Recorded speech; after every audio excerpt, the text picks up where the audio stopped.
Doncs bé, el tema que jo he volgut tractar en aquest videoblog ha estat l'amor, ja que en el llibre El cafè de la granota es veu representada en molts dels seus contes. Inicialment, hi ha 8 contes dels 14 que tenim en aquest llibre que representen l'amor o trobem l'amor de diferents maneres. El primer seria un barril de sabó moll, ja que aquí no trobem l'amor en persones, però veiem com el Florenci intenta un intent d'un petit accident cap al Pere Camps, al qual li ha fet moltes males passades. El segon conte seria Absoltes i Sepeli de Nicolau Vilaplana, en el qual es basa totalment en l'amor, ja que és l'enterrament de Nicolau Vilaplana. Aquest enterrament coincideix en el dia del partit més important de la temporada.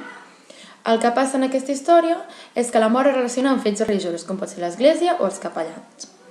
El tercer conte seria Informe provisional de la correguda d'Elies, en el qual podem veure clarament que l'amor es presenta a la seva dona, la Joana, ja que la Joana està malalta des de fa molt de temps i el metge no li dona esperances de vida.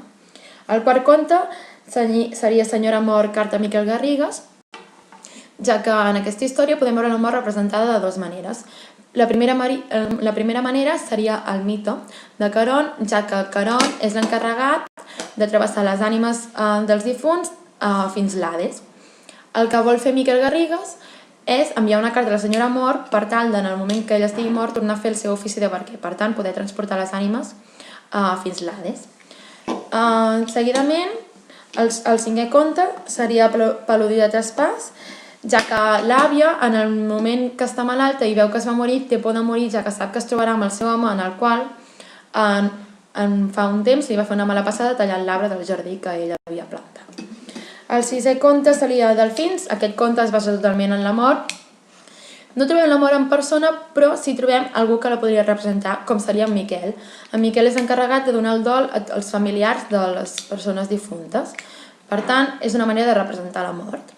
El setè conte seria l'assassinat de Roger Aigrodh, en el qual apareix la mort una altra vegada de dues maneres. La primera seria a través del llibre que llegeix en Damià de l'Agatha Christie. En Damià llegeix un llibre en el qual consisteix el que passa és un assassinat. I la segona mort seria el moment que en Damià intenta disparar en Sebastià, encara que acaba disparant a la somera de Juliet de Peris. Aquí no veiem totalment representada la mort, la veiem en part fictícia, com és en el llibre, i un intent de mort o de ferir. El vuitè conte seria Amor fatal en Decubi súbit, en el qual tampoc veiem l'amor representada realment, però podria ser un amor fictici, ja que el protagonista el que fa és, a ganivetades o punyalades, intenta ferir la dona que apareix en el seu quadre. En aquesta venjança, podríem dir, o ràbia, va contra el quadre, per tant seria un amor fictici contra aquella dona. Per tant, en resum, podem veure, com ja he dit a l'inici, que l'amor apareix en 8 contes d'aquest petit llibre El cafè de la granota. I en tots els contes apareix de maneres molt diferents, tant en accidents, com en mites, com per causa de malalties, com persones que la representen, com seria els encarregats de donar el dol, i altres exemples.